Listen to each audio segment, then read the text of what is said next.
네, 오늘 말씀 우리 함께 살펴보겠습니다. 오늘 말씀 누가복음 23장 32절에서 38절 말씀까지입니다. 제가 말씀을 봉독하도록 하겠습니다. 또 다른 두 행악자도 사형을 받게 되어 예수와 함께 끌려가니라. 해골이라 하는 곳에 이르러 거기서 예수를 십자가에 못 박고 두 행악자도 그렇게 하니 하나는 우편에 하나는 좌편에 있더라. 이에 예수께서 이르시되 아버지 저들을 사하여 주옵소서 자기들이 하는 것을 알지 못함이니이다 하시더라. 그들이 그의 옷을 나눠 제비 뽑을세 백성은 서서 구경하는데 관리들은 비웃어 이르되 저가 남을 구원하였으니 만일 하나님이 택하신 자 그리스도이면 자신도 구원할지어다 하고 군인들도 희롱하면서 나와 신포도주를 주며 이르되 내가 만일 유대인의 왕이면 내가 너를 구원하라 하더라. 그의 위에 이는 유대인의 왕이라 쓴 패가 있더라. 아멘. 네, 오늘도 주님과 함께 동행하기 위해 이렇게 새벽의 시간에 또 하나님의 말씀을 사모하여서 이렇게 나온 우리 성도 여러분 진심으로 환영하고 또 축복합니다. 오늘 말씀을 듣는 가운데 또 우리가 함께 기도하는 가운데 하나님의 크신 은혜와 하나님의 크신 위로가 우리 모든 성도 여러분들과 함께 있기를 주님의 이름으로 축복하고 또 소망합니다.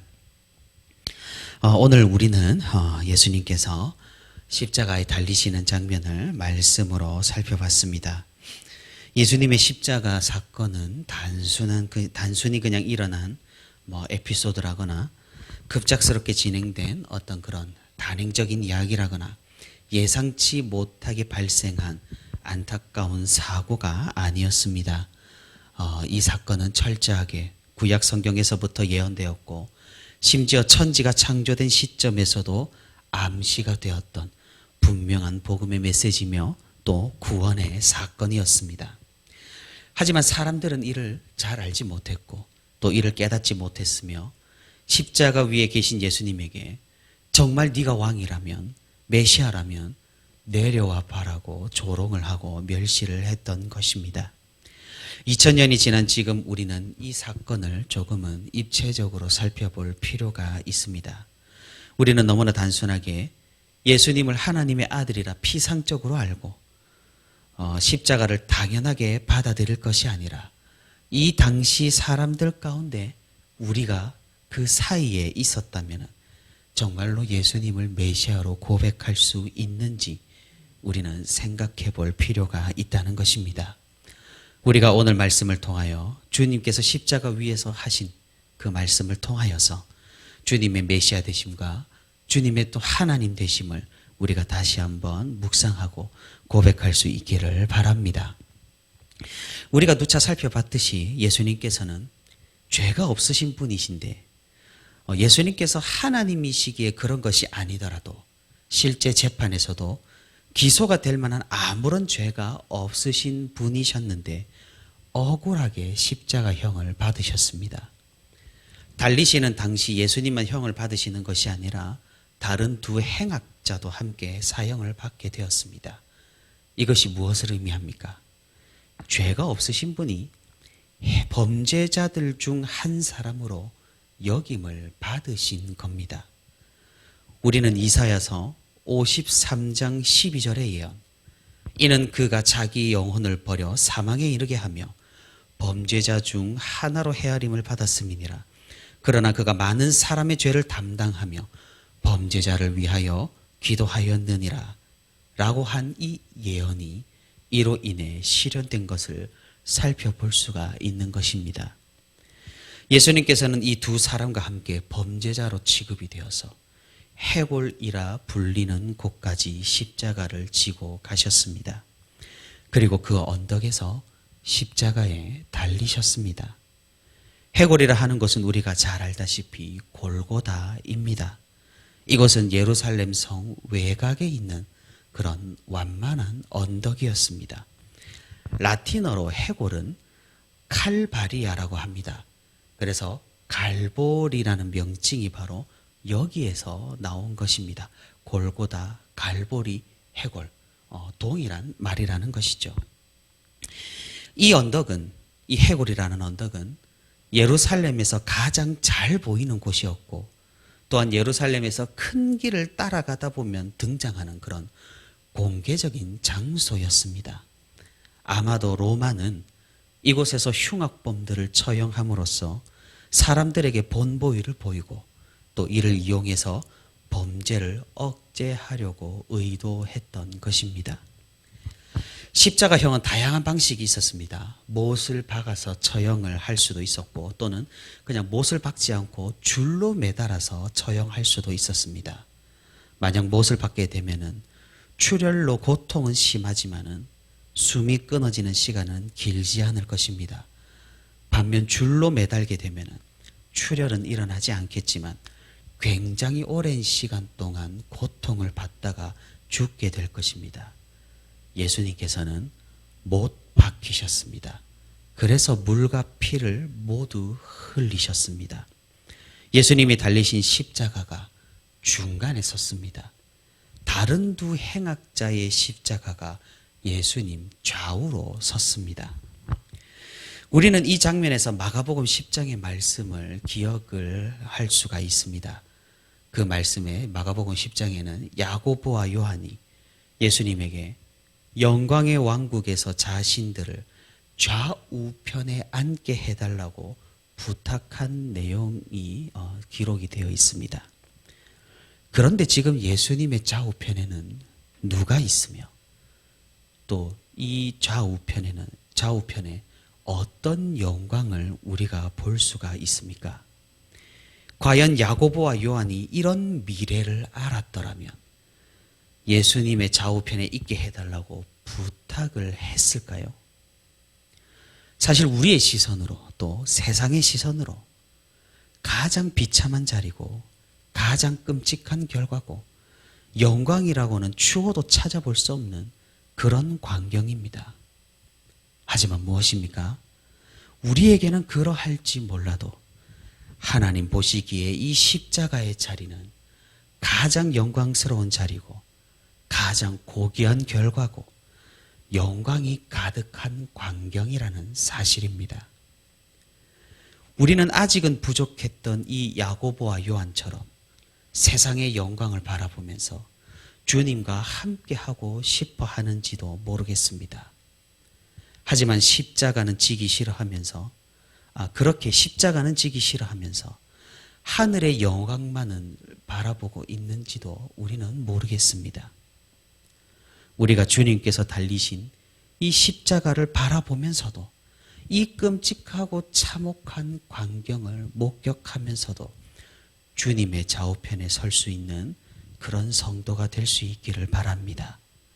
세상에서 찬란하지 않다고 하더라도 하나님의 영광을 위해 장차 올 그 위대한 나라를 위해 주님 옆에 설 수 있는 우리가 되기를 바랍니다.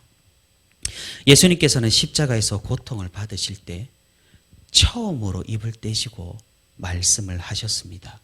그것이 오늘 본문 34절입니다. 아버지, 저들을 사하여 주옵소서. 자기들이 하는 것을 알지 못함이니이다.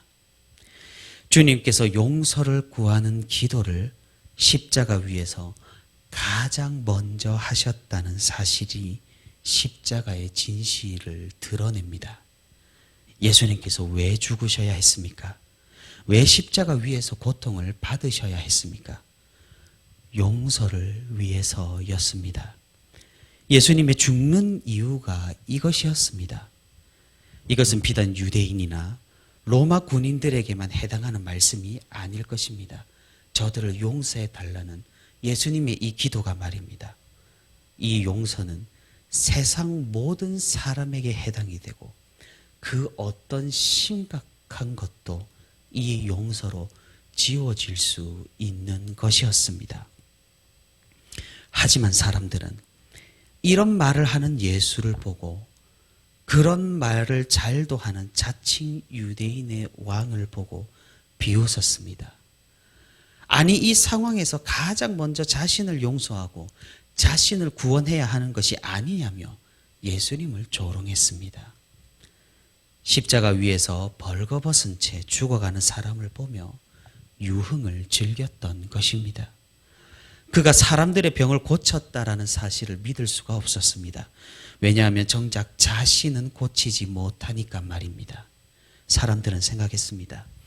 만약 그가 정말 메시아라면, 그가 정말 하나님의 아들이라면, 그가 하나님의 은혜를 입었다면 지금 곤경에서 벗어날 수 있을 것이라고 말입니다. 예수님을 따르는 사람들도 이것을 바라고 있었는지 모릅니다. 만약 예수님이 이렇게 죽어버린다면 그는 메시아가 아니었다고, 하나님의 아들이 아니었다고 생각을 할 것입니다. 로마 군인들도 마찬가지로 생각했습니다. 이 세상에서 왕은 곧 힘이었습니다. 지도자는 곧 권력이었습니다.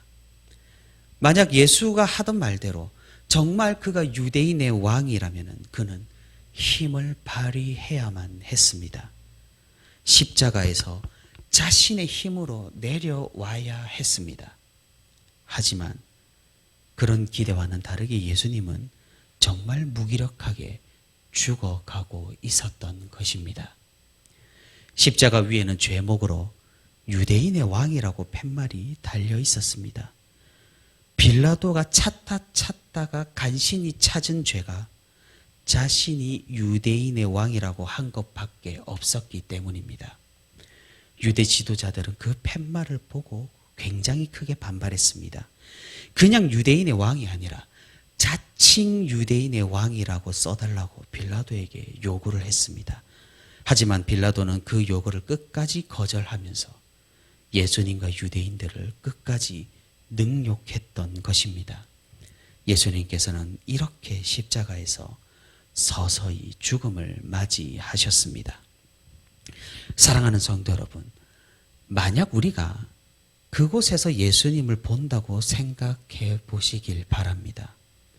과연 우리는 예수님에 대한 믿음을 끝까지 견지할 수 있을까요? 예수님께서 하나님의 계획 아래에서 그 뜻에 따라 지금 죽어가고 계신다라는 사실을 쉽게 고백할 수 있을까요? 우리 주위의 많은 사람들의 조롱과 멸시와 너가 정말 하나님의 아들이고 그리스도라면 이 십자가에서 내려와 봐라는 그런 소리를 듣고도 우리는 그 말에 동조하지 않고 주님에 대한 신앙을, 그 죽어가는 어린 양을 보며 끝까지 우리의 믿음을 지킬 수가 있느냐는 말입니다. 우리는 생각합니다. 이적과 기적, 힘과 파워, 능력과 권능에 대해서 말입니다. 만약 하나님의 은혜를 입은 사람이라면 곤란해서는 안 되고 어려움을 당해서도 안 되고 하나님의 은혜로 형통해야 한다고 생각하기 마련입니다. 몸이 아픈 사람도 그 아픈 것이 나으면 하나님의 은혜가 있는 것이고 낫지 않고 힘들어하면 하나님의 은혜가 없는 것으로 생각하기 쉽다는 말입니다. 하지만 그것이 정말 사실일까요? 만약 정말 그렇다면 오늘 말씀에서 예수님은 과연 하나님께 어떤 은혜를 받고 있는 걸까요? 스스로 구원하지 못하는 자에게 무슨 은혜가 있으며 무슨 자격이 있으며 그가 진실로 하나님이시라는 고백을 우리가 할 수 있겠느냐는 이 말입니다. 사랑하는 성도 여러분, 우리는 세상이 보지 못하는 진실을 볼 수 있어야 합니다. 우리는 남들이 보지 못하는 진리를 볼 수 있어야 합니다. 이것은 단순히 육신의 세계에서만 일어나는 전쟁이 아니라는 사실입니다. 유대 지도자와 빌라도와 로마 군인들과 백성들과 예수님 사이에서 벌어진 사건만이 아니라는 사실입니다. 이것은 영적 전쟁입니다. 이 사건은 영적인 사건입니다. 사단은 주님께서 십자가에 달리실 때 기뻐하며 축하를 했습니다. 자신의 계획대로 이루어지는 것에 만세를 불렀습니다. 자신의 승리를 장담하면서 예수님의 최후를 웃음기 가득한 비웃음으로 바라보았습니다. 반면 하늘에서도 예수님을 보고 있었습니다. 하지만 하늘은 외면했습니다. 하나님께서는 아마도 천사들에게 이 사건에 절대로 개입하지 말라고 명령을 내리셨을 겁니다.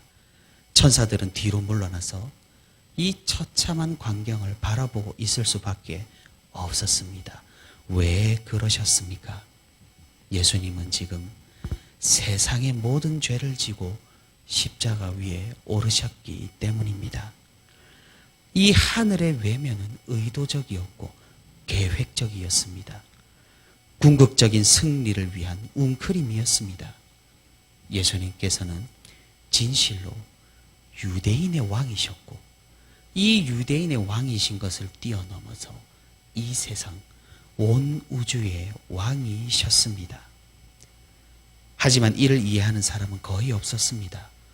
벌거벗겨진 채 옷 하나 걸치지 않은 채 처형을 당하는 사람을 보고 이 사실을 이해하기가 힘들었습니다. 그러나 어떻습니까? 이것이 사실이고 이것이 진실입니다. 주님께서는 부활하심으로 이 모든 것을 증명하실 것입니다. 그 영광의 부활은 오늘 이 조롱과 멸시를 모두 뒤집으시고 사단이 기뻐하는 것들, 사단의 권세를 모두 멸하시고 영원한 승리를 거두실 것입니다. 사랑하는 성도 여러분, 우리가 세상의 일시적이고 한시적인 승리에 휩쓸리지 않기를 바랍니다. 주님의 영원하신 승리에 우리가 함께 할 수 있기를 바랍니다. 세상의 힘과 권세에 굴복하는 것이 아니라 십자가를 이기신 주님과 함께 하나님의 영광에 참여하는 우리가 되기를 바랍니다. 어쩌면 인간의 역사 가운데, 인간의 모든 역사 가운데 가장 놀라운 장면을 오늘 우리는 함께 읽었습니다. 무엇입니까? 예수님께서 십자가 위에서 우리의 용서를 구하는 말씀을 가장 처음 하셨다라는 사실이 말입니다. 이 용서가 아무런 죄가 없으셨지만 십자가 위에 오르신 주님의 목적이었고 십자가 위에서 내려오실 수 있었지만 계속해서 그곳에 달려 있으신 의도였으며 그 십자가 위에서 다시 내려와서 왕으로, 이 세상의 왕으로 군림하실 수 있으셨지만 그 자리에서 서서히 죽음을 그냥 맞이하셨던 그 이유였고 목표였습니다. 우리가 이 용서를 받은 사람으로서, 이 십자가의 은혜를 받은 사람으로서 세상의 영광을 쫓는 것이 아니라 십자가 좌우편에 주님과 함께 달리는 한이 있더라도 이 좁은 길을 걸을 수 있는 우리 모두가 되기를 바랍니다. 주님의 십자가는 패배가 아니라 용서였으며 실패가 아니라 승리입니다. 오늘도 이 십자가 앞에서 주님의 용서를 구하며 하나님과 함께 동행하는 그 고난의 길을 순종으로 걸어가는 저와 우리 부천시민교회 모든 성도가 되기를 주님의 이름으로 소망합니다.